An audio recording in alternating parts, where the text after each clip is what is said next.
sors de la trêve internationale, avec beaucoup de joueurs à disposition, tu as pu bien travailler. Comment t'as vécu ces 15 jours? Bah, effectivement, l'idée c'était de remettre les états physiques un peu au même niveau. Donc, il y avait des joueurs qui revenaient de blessures après le match de Clermont. Donc, ça a été le cas pour Ryan Messi, qui a joué le match la semaine dernière à Rodez. Malheureusement, Steve, euh, il y a eu une petite rechute, donc il sera pas là. Mais l'idée, effectivement, c'était de disposer de tout le monde et de faire une vraie bonne semaine de travail concluée par un match de préparation vendredi dernier.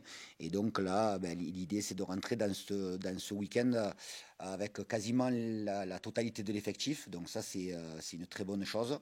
Les joueurs qui ne seront pas retenus, ils seront mis à la disposition de la réserve pour le match contre Blagnac samedi. L'idée, encore une fois, c'est de donner un maximum de temps de jeu à tout le monde avant de rentrer dans une nouvelle période où les matchs vont s'enchaîner. C'est une très bonne chose, mais ça te pousse à faire des choix. C'est ton Ouais, métier, c'est mon travail, ouais, exactement. tu choisis, mais Ouais, exactement. comment enfin, comment tu vis cette période, comment on vit cette période quand on a tout le monde à Mm. disposition? Est-ce que c'est plus difficile Ben, de en, garder tout le monde en gros, j'ai été très énervé cette semaine quand Steve s'est fait de mal de nouveau parce que j'étais très heureux de pouvoir disposer de l'intégralité du groupe. Effectivement, il y a des choix à faire. Après, on discute beaucoup avec les joueurs sur le plan collectif, sur le plan individuel. Il y a toujours bien sûr de la frustration quand on n'est pas dans un groupe ou quand on ne démarre pas un match, mais ça fait partie du jeu. Encore une fois, il y a des matchs qui vont arriver et l'idée, c'est de pouvoir disposer de tout le monde et de compter sur tout le monde. On parle beaucoup de tes joueurs qui sont en forme. Est-ce que toi aussi tu te sens en forme en ce début de saison dans tes choix, dans la Moi, gestion du groupe? euh, je me sens en forme, en tout cas sur le plan personnel, je me sens bien. Après, je ne veux pas faire le rabat-joie, hein, mais l'idée c'est quand même de garder le cap. Voilà, l'idée c'est de garder le cap et de surtout pas tomber dans une espèce d'euphorie. Effectivement, le Pau FC réalise un bon début de saison. On a fait un quart du championnat et c'est très positif. Mais l'idée c'est de pouvoir faire comprendre au groupe, aux joueurs que la route est très longue, les matchs se jouent à rien et donc surtout pas oublier de mettre les ingrédients nécessaires pour performer. Donc effectivement, euh, il y a de la difficulté dans toutes les situations. Dans une période de crise de résultats, il faut trouver les leviers nécessaires pour pouvoir inverser les spirales. Et quand on est dans une spirale plutôt positive, il faut trouver les leviers pour pouvoir faire en sorte de pérenniser cette période et de continuer à performer.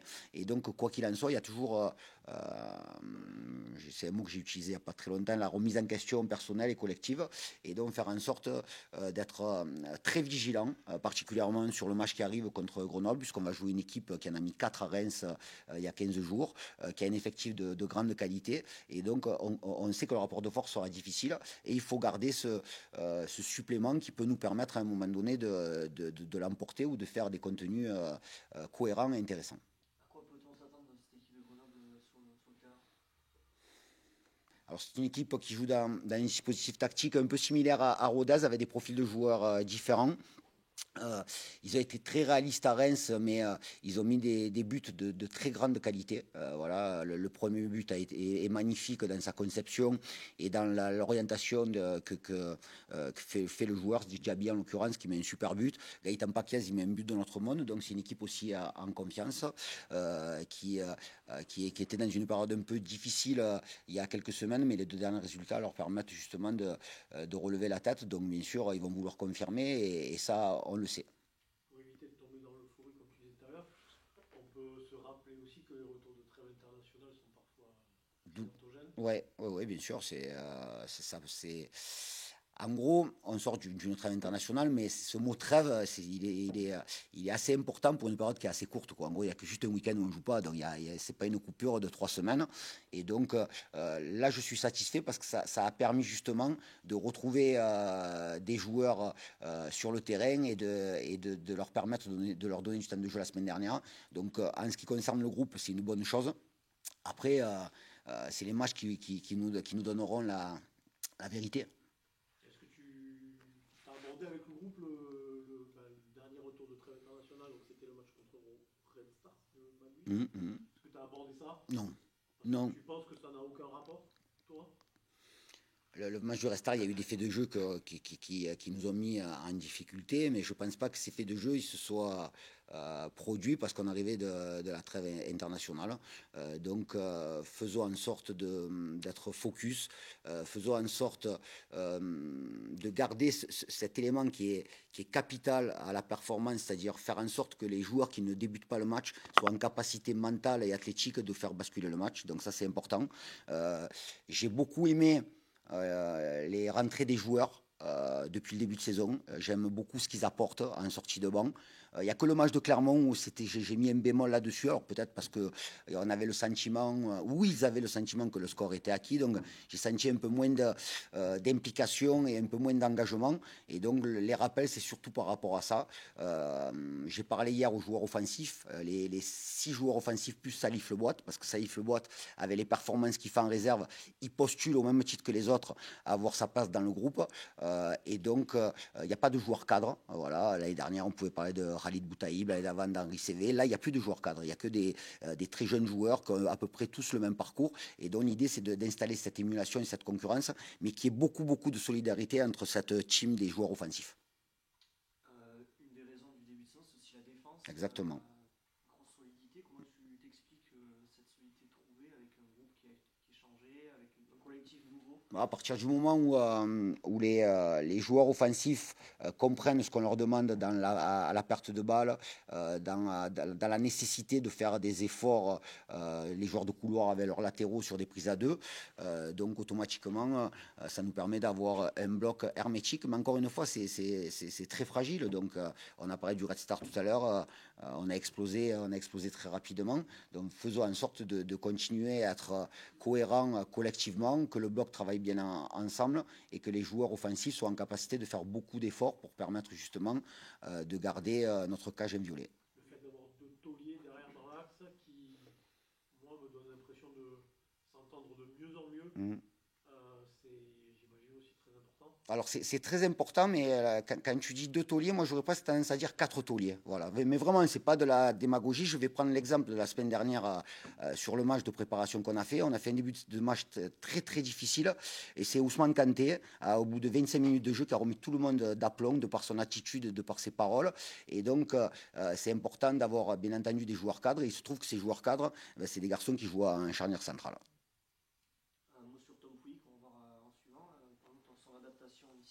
Très bien, ouais, très bien. Il est arrivé. Je m'étais renseigné au-delà des qualités du joueur sur la mentalité, puisqu'il se trouve qu'au RC Lens, il y a un de mes anciens prépas physiques, Romaric Bock, qui travaille avec Pierre Sage. Et donc, j'avais eu que des très bonnes informations sur sa mentalité. Et on ne s'est pas trompé sur le joueur, quoi. C'est un joueur qui est pareil, qui est engagé, qui fait preuve d'une très bonne mentalité. Il y a une vraie concurrence avec Nil Glossoa, qui réalise un très très bon début de saison. Et donc, je trouve que c'est très sain, cette concurrence-là est très saine. Et pour mettre en avant son état d'esprit, quand il a pris le rouge contre le Red Star, justement, on jouait à Boulogne le vendredi, et il a demandé à venir avec nous, et il a aidé Joao à mettre le vestiaire en place. Il a fait un peu d'intendance, et j'ai trouvé ça très bien, parce qu'il avait envie de rester avec nous et de profiter de ces moments avec le collectif. Donc ça prouve l'état d'esprit de ce garçon, et globalement ça prouve l'état d'esprit de ce groupe-là. Mais encore une fois, l'état d'esprit, c'est facile d'avoir le bon état d'esprit quand ça performe. Tu as 3 latéraux, on va dire, de métier. Est-ce que tu imagines que Tom Pouy peut jouer pour à gauche, Glossoa à gauche? C'est une possibilité, ouais. C'est une possibilité. On a la possibilité, on a vu Cara jouer à ce poste-là, même si on sait que Cara, c'est un joueur d'axe. On a le jeune Enzo de Rouen, voilà, qu'il faut qui d'abord qui performe à la National 3 et qui soit vraiment très performant à la National 3 avant de pouvoir prétendre à jouer avec nous. Et effectivement, Tom a l'intelligence, en tout cas, de pouvoir jouer à l'opposé de son couloir. Et c'est ce qui a été fait la semaine dernière, d'ailleurs. Ça n'a pas été un frein de le faire jouer en 4 Non, on en a discuté avant son arrivée. Donc il faut savoir qu'il jouait piston à Lens, mais qu'il y a encore 2 ans, c'était encore un milieu de terrain. comme un Iglosoa. C'est deux garçons qui ont eu une formation au milieu, c'est deux garçons qui ont été déportés sur le côté droit pratiquement en même temps, et c'est deux garçons qui continuent à progresser à ce poste-là. Et donc ça permet d'être formé au milieu, d'avoir un QI football très intéressant, et c'est pour ça que ce soit Tom ou Neil sont en capacité de jouer à plusieurs postes au même titre que Cara, et donc ça dans un groupe, c'est très important d'avoir des joueurs qui peuvent jouer à plusieurs postes. Tu es vigilant sur ce poste, c'est le poste auquel tu as joué Ouais, alors je suis vigilant, je ne suis pas plus vigilant que sur d'autres postes, mais effectivement, j'ai un regard peut-être un peu plus aiguisé ou un peu plus particulier sur ce poste-là, parce qu'effectivement c'était mon poste quand j'étais joueur, mais les trois joueurs qu'on vient de citer, quand ils sont au top de leur forme, dans les dispositions psychologiques et mentales au mieux, c'est des profils qui sont très bien, et c'est des profils qu'on recherchait, c'est-à-dire bien défendre d'abord, et puis être en capacité d'apporter le surnombre et d'apporter les déséquilibres. Neil l'a fait 2 fois en sortie de banc, à Nancy et à Rodez. Tom a permis aux attaquants d'avoir beaucoup d'occasions aussi. Pareil pour Joseph Kaloulou. Cara, c'est différent, quoi. Cara, c'est plus un axial qui joue côté, et là on lui demande dans ces cas-là de bloquer son couloir, mais très satisfait de ses joueurs et de ce qu'ils apportent aujourd'hui. Mais encore une fois, c'est qu'un début de saison. Pour les latéraux, pour les milieux de terrain, pour nos gardiens et pour les attaquants, ce n'est qu'un début de saison. Donc il ne faut pas tomber dans une espèce d'euphorie qui pourrait nous corrompre. J'aimerais revenir avec toi rapidement sur vos résultats à l'extérieur. Une histoire de nul. Ouais. Bon, il n'y a que 4 matchs de jouer, mais c'est quand même généralement un bon marqueur de prendre des points à l'extérieur, et c'est un marqueur sur lequel le POFC a longtemps été en difficulté sur les saisons précédentes. Comment tu vois cette chose-là? Ça fait partie simplement de cette spirale positive. Aujourd'hui, si on a au bout de 9 journées, on a 20 points, c'est qu'effectivement, on a été performant à l'extérieur. Encore une fois, la frontière entre suffisance et confiance est très infime. Donc, on parle de notre secteur offensif avec beaucoup de jeunes profils qui mettent beaucoup d'insouciance, où ils prennent beaucoup de risques. Mais il ne faut pas oublier qu'on est la meilleure défense. Et donc, pour performer à l'extérieur, il faut être vraiment hermétique et continuer à l'être sur les matchs à venir. Pour le grand public, quelle est la grande, on va dire, nuance entre le latéral et le piston? Parce que le piston, c'est un terme qui est apparu il n'y a pas si longtemps. Ouais, là, c'est simplement pas par rapport à l'organisation dans l'axe, c'est-à-dire qu'un piston, on appelle un piston quand il y a 3 joueurs, donc automatiquement il y a un axe gauche pour latéral gauche qui permet d'avoir une couverture côté plus importante. Et selon les organisations et selon les principes de jeu, on demande au piston ou de sortir sur le latéral adverse ou de temps en temps venir s'intégrer au milieu. Et un latéral aujourd'hui, c'est un des postes qui a le plus évolué. Voilà, si aujourd'hui on parlait de Tom tout à l'heure, si aujourd'hui Neil et Tom ont été formés au milieu et qui joue maintenant sur un côté, c'est que ce poste-là a vraiment évolué, et que sur le plan tactique, on demande beaucoup de choses à ces joueurs-là, et ils doivent être en capacité, au-delà d'être performants, de comprendre les déplacements de leurs partenaires et des adversaires, et ça fait d'eux aujourd'hui des joueurs encore plus complets. Avant, les latéraux étaient plutôt les attaquants, non? Attaquants de côté. Ouais, ça peut arriver aussi, mais on a des joueurs, des latéraux qui ont été milieux et qui aimaient bien aussi se projeter. Donc c'est un autre profil que les ailiers qui descendaient. Il y avait peut-être un peu plus de difficulté à les faire travailler sur le plan défensif. Là, fermé à l'intérieur, un milieu de terrain, c'est de quoi on parle. Donc c'est une évolution. L'important pour ces jeunes joueurs, c'est d'être à l'écoute, de leur apporter quelque chose, mais qu'eux soient convaincus que ce qu'on leur dit, c'est dans leur évolution de carrière et dans une palette un peu plus importante sur le plan technico-tactique. Bonjour Tom. Bonjour. Vous sortez de cette trêve internationale que vous avez traversée j'imagine, avec sérénité, avec des bons résultats.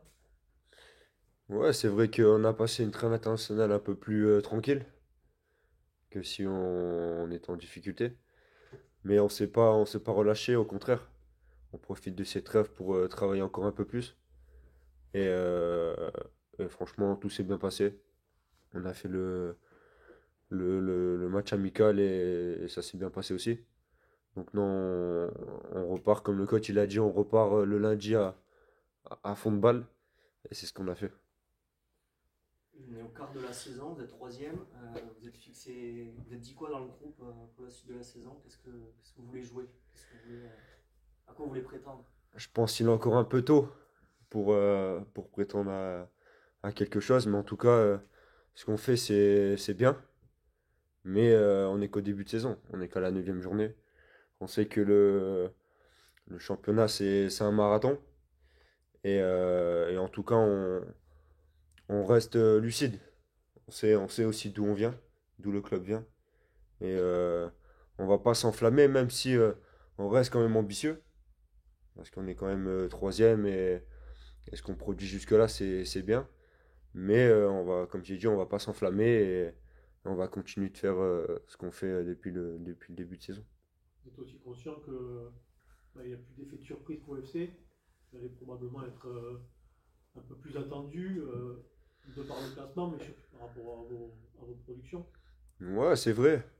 Je pense que les équipes vont nous appréhender un peu plus. Mais nous, en tout cas, pour nous, ça change rien. Que, qu'on joue le premier ou qu'on joue le dernier, on prend le match de la même manière. Et comme j'ai dit, on va essayer de continuer de faire ce qu'on fait de bien jusqu'à aujourd'hui. Parlons un peu de cet épisode de Boulogne. Tu as accompagné le groupe alors que tu étais suspendu. Comment c'est venu? C'était quoi? C'était la volonté de retrouver le Nord? En gros, déjà avant le match, avant ma suspension, j'avais prévu de ramener ma famille là-bas. Malheureusement, j'ai pris le rouge. Et je me suis dit, déjà j'ai dit à ma famille de ne pas venir à part mes parents. Mais je me suis dit, pourquoi pas aider l'intendant, Joao. Parce que mine de rien, on parle de nous, et on parle par exemple du coach, mais on oublie aussi les personnes dans l'ombre. Et Joao, ce qu'il fait, c'est vraiment très bien, il nous met dans les meilleures conditions. Je me suis dit, pourquoi pas l'aider? En vrai, je remonte dans le nord, même si je rentre pas chez moi. Pourquoi pas l'aider? Et du coup, je suis parti jusqu'à Boulogne avec lui. Je l'ai aidé à préparer le vestiaire. Et en plus, petite anecdote, Joao m'a dit prépare le maillot qui pour toi va marquer. Et moi, j'ai pris le maillot de Versini et il a marqué. Ah, c'est incroyable. Et non, franchement, ça m'a même. J'ai vu un autre contexte. Ouais, c'est ça. J'ai vu comment l'intendant prépare les matchs. Et moi, je ferai peut-être pas intendant, mais en tout cas, ça m'a plu d'aider Joao. D'accord. Et parle-nous justement de ton association avec Giovanni Versini. On sent vous parlez le même foot. Il y a une connexion qui s'est vite créée entre vous. Ouais, c'est vrai qu'avec Joe, on s'entend vraiment bien. C'est aussi la personne avec qui je passe le plus de moments en dehors du foot. Donc je pense aussi que ça se ressent un peu sur le terrain. Et non, avec Joe, je pense que dès le premier match, j'ai senti qu'il y avait une connexion avec lui. C'est un joueur qui aime percuter, qui aime aussi faire jouer son latéral. Et non, je trouve qu'on a vraiment une bonne connexion.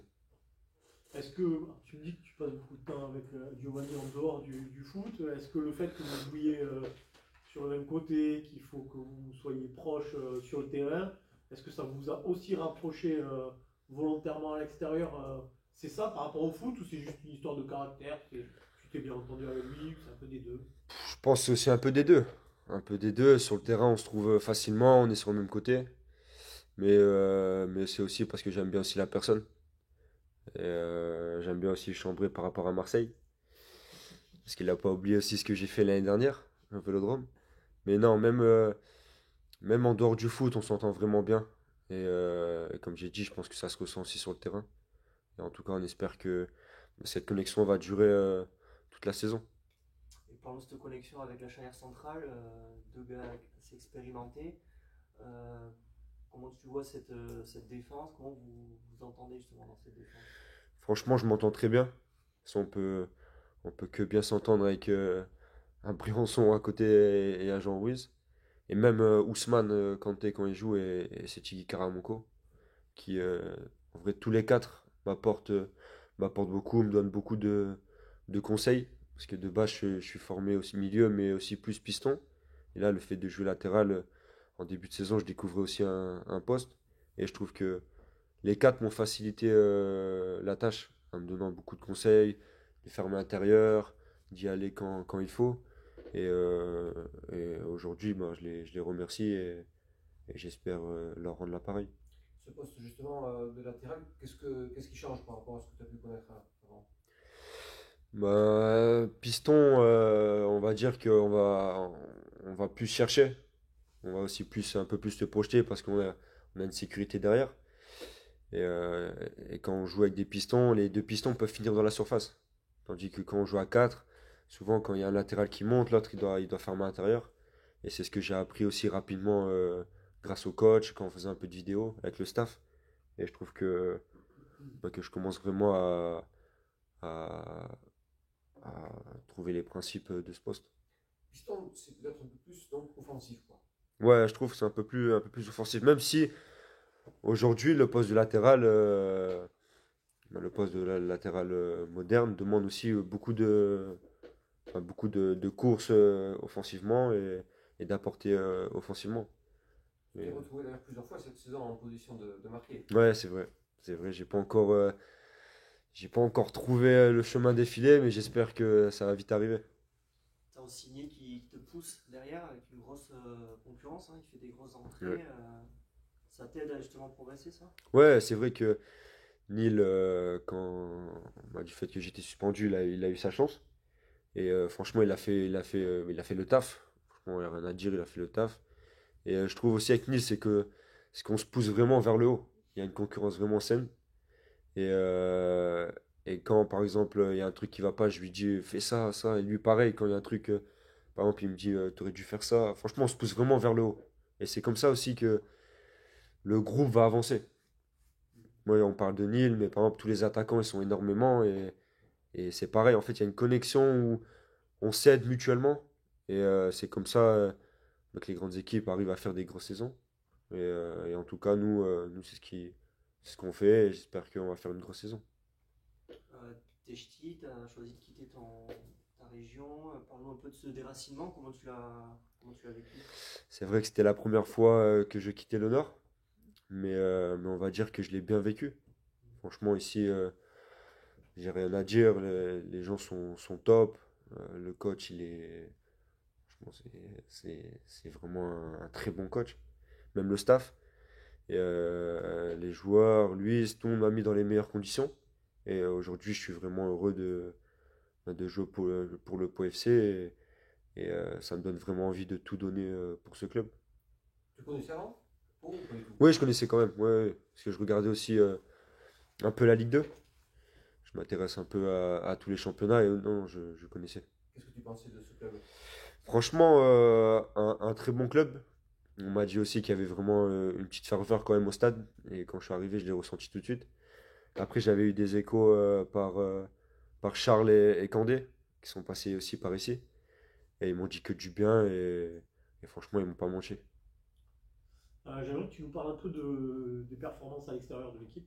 Ouais. Vous êtes invaincu avec 2 victoires et 2 nuls.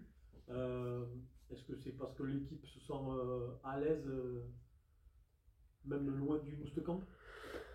Ouais, je pense aussi que c'est ça, c'est l'équipe qu'on joue à domicile. C'est vrai qu'à domicile, c'est un plus avec les supporters. Mais pour nous, à l'extérieur, ça change rien. Et bien au contraire, ça nous motive encore plus pour amener les 3 points aux supporters. Après, c'est vrai on est invaincu et j'espère que cette série va durer le plus longtemps possible. Le plus important à l'extérieur, Nicolas Busaï le disait tout à l'heure, c'est défensivement. C'est vrai que vous avez été souvent bousculé quand même, Ouais, notamment à Nancy, ouais. à Bastia aussi, même à Rodez en début de match. Euh, c'est la priorité de bien défendre. Avant tout, il faut bien défendre avant d'attaquer. Et c'est pas pour rien qu'on est aussi la meilleure défense du championnat.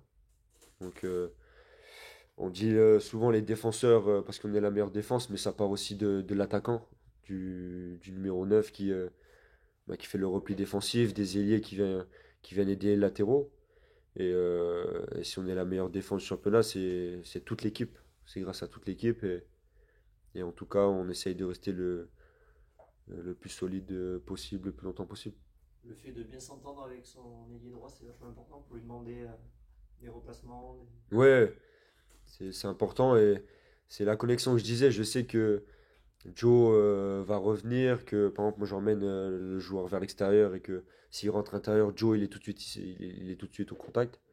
Et non, c'est important de bien s'entendre avec son ailier. C'est vrai, offensivement et aussi défensivement.